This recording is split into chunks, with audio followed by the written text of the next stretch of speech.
Hindi pinalampas ni Alma Concepcion ang isang lalaking may Facebook account name na Ryan Abrenica na isa umunong abogado matapos na mag-post ito ng mga pangalan sa kanyang social media na di umano'y malapit na makompleto ang Dream Team na sangkot sa droga. Sa post nito, nakalagay dito ang mga pangalan ng mga taong di umano'y sangkot sa droga, kabilang dito ang pangalan ni Alma at Anjanette Abayari na di umano'y nagsisilbing muse ng grupo, habang si Senator Laila de Lima umano ang siyang team owner. Sa kanyang Facebook account, binira ni Alma ang nasabing lalaki kung saan sinabi niya na walang alam ang nasabing lalaki sa kanyang buhay matapos mangyari sa kanya ang nasabing insidente noong 1998. Sinabi ni Alma na marami ng productive things na nangyari sa kanyang buhay at iyon umano ang dapat na ipinost nito.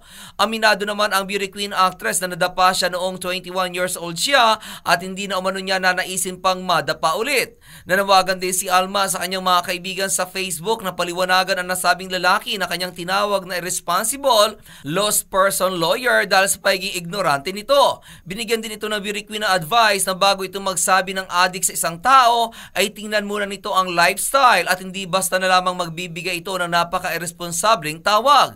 Idinagdag pa ng aktres na kung siya lamang ay walang problema sa kanya dahil pinatatag na siya ng panahon, ngunit ang pakiramdam umano ng kanyang anak ang kanyang iniisip at kailangan umano niyang ipakita rito na kaya niyang pabagsakin ang mga taong nangda-down sa kanya. Sa komento pa ni Alma sa kanyang naturang post, tinawag niya ang nasabing lalaki na lawyer turned sabongero turned criminal. At yan aking balita. Ako naman si RH43 Rocky, ang inyong kaliga sa mundo ng showbiz. Showbiz for more, like and share this page for more.